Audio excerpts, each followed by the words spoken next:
Halo guys, assalamualaikum warahmatullahi wabarakatuh. Welcome to my channel Sahabat Hijrah, belajar hidup dari jalan cerita. Seperti biasa, kita dengan pantun dulu. Jalan-jalan ke Surabaya, jangan lupa beli serabi abu. Jumpa lagi dengan Ananda dekat. Terima kasih sudah mampir di channel aku. Jenderal Sudirman merupakan salah satu dari Panglima TNI Indonesia yang berjasa dalam mempertahankan kemerdekaan Indonesia, di mana beliau ini menjadi salah satu dari peraih gelar bintang 5 di Indonesia, di mana di Indonesia ini cuma ada 3 orang peraih bintang 5, yaitu Jenderal Soeharto, kemudian ada A.H. Nasution, dan juga Jenderal Sudirman. Kenapa kok di Indonesia ini cuma ada 3? Karena peraih bintang 5 ini menurut sumber yang aku baca itu adalah seorang TNI yang memang dia ini berjasa berbeda dari yang lain, dan ini berjasa sangat besar untuk Indonesia dan jarang dilakukan oleh TNI pada umumnya, termasuk yang aku bahas dalam video ini, yaitu Jenderal Sudirman. So, siapa sih Jenderal Sudirman ini? Tidak usah berlama-lama, happy watching. Jenderal Sudirman lahir pada tanggal 24 Januari 1916 di Purbalingga, tepatnya Jawa Tengah. Ayahnya bernama Karsit Kartawiraji yang merupakan seorang dari pekerja pabrik gula di Kalibakor, Banyumas, sedangkan ibunya bernama Siem yang merupakan keturunan dari Wedana Rembang.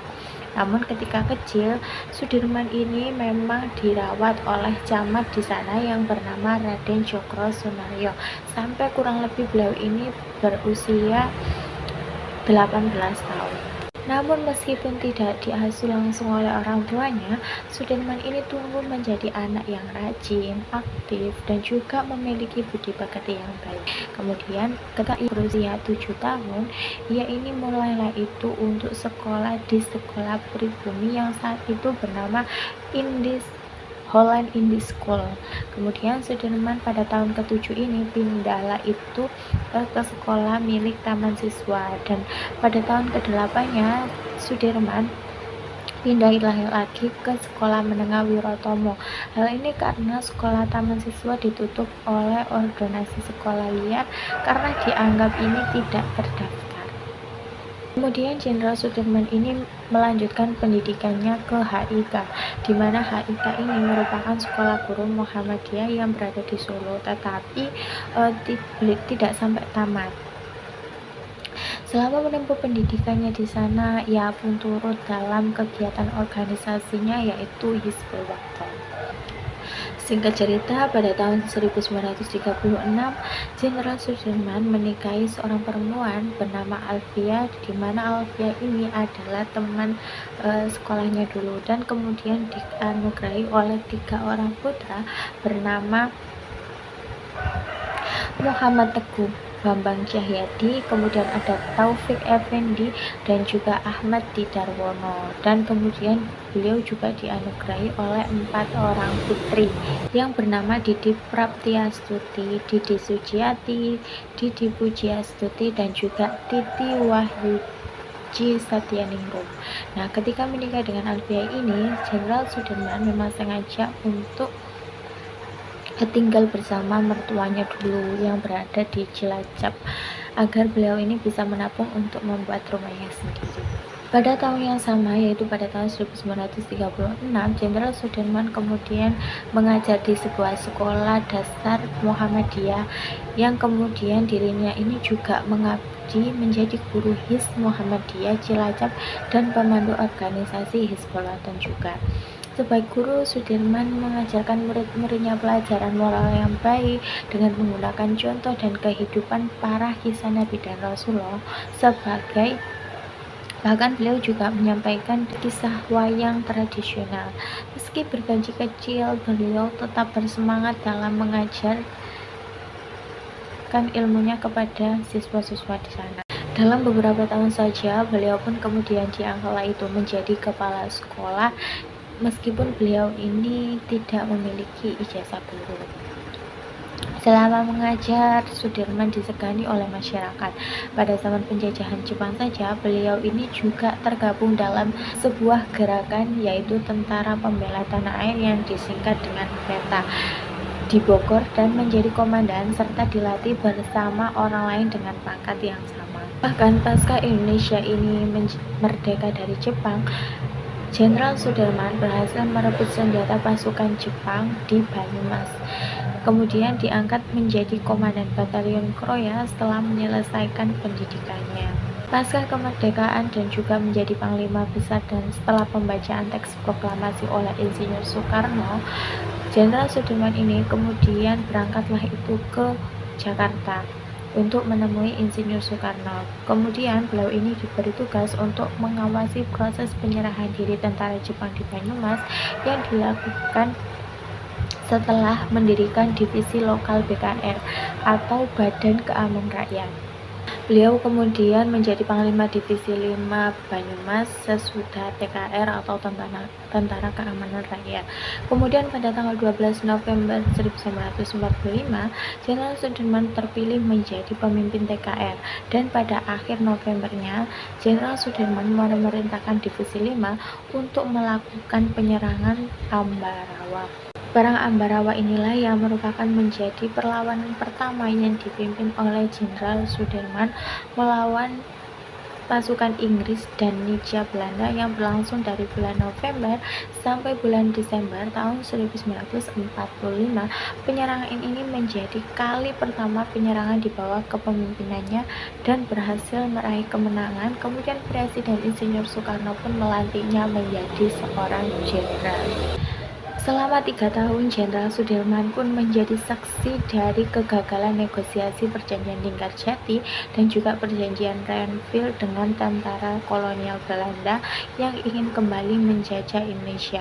Di mana jadi perjanjian Linggarjati sama perjanjian Renville itu adalah perjanjian antara Indonesia dengan Belanda agar tidak terjadi perseteruan lah, tetapi kebanyakan itu memang dilanggar oleh pihak Belanda, sehingga dari sini Jenderal Sudirman pun tergerak untuk kita harus bisa nih merdeka 100% gitu. Jenderal Sudirman sendiri pada tahun 1948 juga mengalami kudeta tahta kepemimpinannya. Pada tahun 1948, Jenderal Sudirman juga melawan perlawanan terhadap agresi militer dua Belanda yang terjadi di Yogyakarta. Jadi saat itu tentara Belanda ini menyerang kawasan Yogyakarta untuk melakukan agresi militer yang kedua. Beserta kelompok kecil tentaranya, jenderal dan dokter pribadinya juga, Jenderal Sudirman melakukan perjalanan ke arah selatan dan memulailah itu perlawanan gerilya.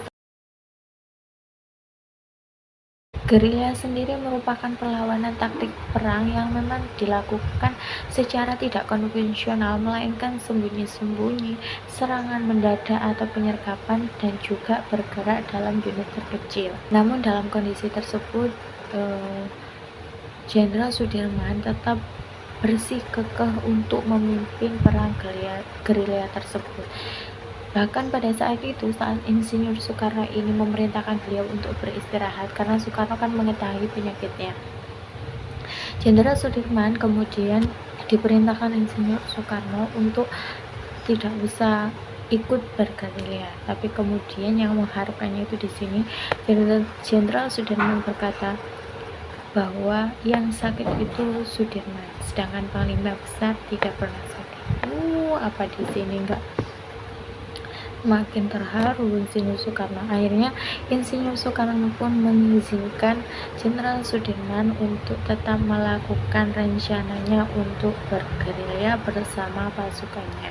Para pasukannya juga semakin terharu dan semakin giat lagi dengan semangat Jenderal Sudirman. Ya iyalah, melihat panglimanya sendiri meskipun sakit tapi tetap bergerak untuk mempertahankan kemerdekaan Indonesia. Akhirnya pasukan Jenderal Sudirman pun turut untuk semangat dalam mempertahankan kemerdekaan Indonesia juga. Nah, bagaimana sih perjalanan dari perang gerilya yang dilakukan oleh Jenderal Sudirman bersama pasukannya? Jadi, kurang lebih rute gerilya yang dilakukan oleh Jenderal Sudirman bersama pasukannya itu kurang lebih begini. Jadi, beliau memulainya itu dengan melewati jalur hutan dan benar-benar tersembunyi, dimulai dari wilayah Yogyakarta, kemudian menuju arah selatan, kemudian menuju ke arah timur, melewati Bantul, Palembang, Bakulan, Kretek, Grogol, Parangtritis, Karangtengah, Panggang, Palian atau Karangduet, Pelayan, Siono, Wonosari, Semanu, Bedoyo, Pracimantoro, Pulo Karangbedo, Eromoko, Wuryantoro, Wonogiri, Jatisrono, Slogohimo, Purwantoro, Sumaroto, Ponorogo, Jetis, Sambit, Sawo, Tumpak Pelem, Longsor Tugu, Trenggalek, Bendorejo, Kalangbret, Kediri, Sukorame, Karangnongko, Pekso, Krampiang, Bajulan, Salam Judeg, Makuto, Sawahan, Gilimang, Pekso, Krampiang, Bajulan, Salam Judeg, Makuto, Sawahan, Giliman, Gimbal, Medang Klothok, Selayang, Serang, Jambu, Wayang sampai ke Banyuwoto. Di Banyuwoto ini beliau sempat beristirahat kurang lebih selama 5 hari beserta pasukannya. Setelah itu beliau dan pasukannya pun kembali melanjutkan perjalanan menuju ke Warangbong, Gunung Tukul, kemudian melewati Bidang ke arah Sawo, Longsor Tugu, Trenggalek, Karangan, Sruwetan, Dongko, Panggul, Sudimoro, Bodang, Nogosari, Ngebyur, Pringapus, Gebyur, Wonosidi, Kerto, Wonokerto, Ngebyur, Tegalombo, Mujing, Ngambarsari, Sompok, Nawangan sampai Sobo. Kemudian saat sampai di wilayah Sobo, beliau dan pasukannya ini berhenti sebentar karena mereka merasa bahwa daerah Sobo itu daerah yang aman gitu dari kejaran pasukan Belanda. Kemudian beliau kan beristirahat tuh sebentar bersama pasukannya di Sobo. Kemudian beliau pun mendapat perintah dari Insinyur Soekarno untuk kembali ke Yogyakarta. Kalau kita telah lagi kan rutenya tadi kayak balik-balik dan muter-muter gitu kayaknya, karena memang untuk taktik perang gerilya ini adalah dimana tujuan perang ini adalah melemahkan pasukan, bukan menghancurkan pasukan. Dan memang taktik bergerilya ini cocok diterapkan karena keterbatasan pasukan dan juga keterbatasan senjata begitu. Oh ya, FYI aja ya teman-teman, pada saat perang gerilya tadi aku kurang menyampaikan bahwa di sini Jenderal Sudirman kan sakit TBC. Dia memimpin perang gerilya bukan dengan berjalan. Dia memimpin perang gerilya dengan cara ditandu oleh pasukannya karena beliau kan sedang sakit. Tapi memang di beberapa perjalanan dia sempat untuk jalan karena harus meninggalkan tandunya tersebut. Namun siapa kira perang gerilya yang berlangsung selama kurang lebih 7 bulan tersebut justru membuat pasukan Belanda ini kelelahan dan menyerah untuk mencari mereka, pegel ibaratnya kan. Dan dengan kondisi ini tentu saja dong yang diuntungkan adalah pasukannya Jenderal Sudirman. Namun bukan berarti dari pasukan Jenderal Sudirman ini tidak ada korban ya, karena itu kan waktunya cukup lama ya, 7 bulan, dan mereka harus terus menerus untuk berjalan menyusuri hutan, kemudian menghindari dari penyerangan Belanda. Tentu saja mereka ini dan kalau dilihat dari rutenya itu jauh loh, mereka nggak bawa kendaraan apa-apa, dan pada saat itu mereka cuma berjalan dan berjalan. Hal ini tentu saja membuat mereka ya kelelahan, kelaparan, itu sudah pasti. Dan ini tentu menyebabkan beberapa dari pasukan Jenderal Sudirman ini merasa untuk kelelahan dan sampai tenaganya habis, dan beberapa dari mereka juga ada yang meninggal. Bahkan salah satu dari pasukan mereka yaitu yang bernama Karsani. Nah, beliau ini adalah Karsani ini adalah seorang yang memang mengabdikan dirinya untuk bergabung dalam perang gerilya tersebut, namun beliau justru meninggal dalam perang gerilya tersebut. Kok bisa jadi Karsani saat itu memang menyusul temannya ini yang sedang tertinggal di belakang. Kemudian salah satu komandannya atau salah satu dari pasukan itu menyuruh Karsani ini untuk menyusul dan mencari salah satu dari pasukan tersebut yang tertinggal gitu. Akhirnya Karsani pun putar balik ya. Nah, saat putar balik ini siapa sangka ternyata Karsani ini sudah dikepung oleh pasukan Belanda, dan disinilah Karsani ini tidak bisa melawan lagi, karena bayangkan itu sama pasukan Belanda. Of course Karsani pun kemudian tewas ditembak oleh salah satu pasukan Belanda. Namun saat ditembak tersebut Karsani bukan menyerah. Ditembak tentu dia menjadi lemah. Kemudian apa yang mengharukan di bagian sini sih, dia kemudian mengangkat tangannya, bukan menyerah, tapi dia berkata merdeka gitu. Apa enggak tambah jengkel pasukan Belanda ya. Akhirnya Karsani pun seraya langsung otomatis ditembaki, dihujani peluru oleh pasukan Belanda, dan saat itu juga pahlawan Karsani ini tersungkur ke tanah sambil berlumuran darah. Kemudian pasukan yang memerintahkan Karsani untuk mencari temannya tadi itu gimana? Tentu mereka merasa tidak balik-balik gitu. Akhirnya mereka pun menyusul nih Karsani, tapi ternyata naasnya mereka menemukan jasadnya sudah dalam keadaan tidak bernyawa gitu. Akhirnya pun Karsani pun ditetapkan sebagai salah satu pahlawan dan sekarang dikenal sebagai pahlawan Karsani, dan makam beliau kalau tidak salah di wilayah Magelang, Jawa Tengah. Nah, pada saat yang bersamaan pemerintah Indonesia pun dan Belanda mengadakan konferensi panjang selama beberapa bulan yang berakhir dengan pengakuan Belanda atas kemerdekaan Indonesia atau kedaulatan Indonesia pada tanggal 27 Desember 1949, hingga akhirnya Belanda pun mulai menarik diri. Jenderal Sudirman dipanggil ke Yogyakarta pada bulan Juli 1949 oleh Presiden Soekarno pasca perang. Oke, kita lanjutkan. Jadi meskipun Jenderal Sudirman ini sedang sakit, Sudirman saat itu sempat diangkat oleh Insinyur Soekarno untuk menjadi Panglima Besar TNI di negara baru, yaitu Negara Republik Indonesia Serikat. Ini sebelum menjadi NKRI ya. Namun setelah selang sebulan, kurang lebih pada tanggal 29 Januari 1950 pukul 18.30 atau kurang lebih setengah 7 malam, Jenderal Sudirman wafat di Magelang, Jawa Tengah, dan kabar itu pun kemudian dilaporkan dalam sebuah siaran khusus RRI. Jenazah Jenderal Sudirman kemudian disemayamkan di Masjid Gede Kauman pada sore hari. Jenazah kemudian dibawa ke Taman Makam Pahlawan Semaki dengan berjalan kaki, sementara kerumunan rakyat berjalan sepanjang 2 km mengiringi di belakang jenazah beliau. Nah, untuk mengenang jasa beliau dan menghormati serta menghargai, beberapa kota terdapat loh patung-patung dari Jenderal Sudirman. Kalau nggak salah itu terdapat 6 kota, yaitu diantaranya ada Jakarta, Surabaya, Pacitan, Purwokerto, dan juga Alor. Di Jakarta sendiri itu terdapat patung Jenderal Sudirman yang tingginya mencapai 6,5 meter dengan penyangganya 5,5 meter. Jadi total dari tingginya itu 12 meter yang beratnya mencapai 4 ton. Patung itu berdiri kokoh dengan posisi hormat dan kepala sedikit mendongak untuk menambah kesan dinamis. Kepiawaiannya dalam memimpin perang gerilya ini bahkan tak hanya diakui oleh di dalam negeri saja, melainkan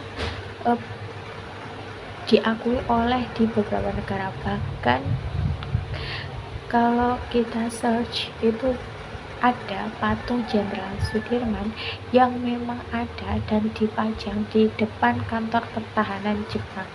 Hal ini untuk mengenang bahwa beliau kan memang pernah tergabung dalam organisasi PETA atau pembela tanah air, yang dulunya PETA ini memang bentukan dari Jepang, dan untuk melambangkan hubungan baik antara Indonesia dan Jepang juga gitu. Tak hanya itu, beberapa jalan, museum, bahkan universitas juga menggunakan nama Jenderal Sudirman untuk menghormati dan mengenang jasa beliau. Yaps, itu tadi teman-teman kisah dari Jenderal Sudirman yang sangat berjasa dalam mempertahankan kemerdekaan Indonesia. Aku nggak kebayang sih gimana kalau misalkan saat itu Jenderal Sudirman gak melakukan perang gerilya tersebut, ya kan. Intinya kita sebagai bangsa Indonesia sangat berterima kasih kepada jasa beliau, dan kita berdoa kepada semua pasukan Jenderal Sudirman yang mungkin tewas dalam perang gerilya tersebut, termasuk pahlawan Karsani. Semoga ditempatkan di sisi yang Maha Kuasa dengan yang selayak-layaknya. Al-Fatihah untuk mereka semuanya. Terima kasih, mohon maaf bila ada kekurangan, mohon maaf. Jangan lupa like, komen, dan subscribe-nya. Wassalamualaikum warahmatullahi wabarakatuh. Bye bye, terima kasih.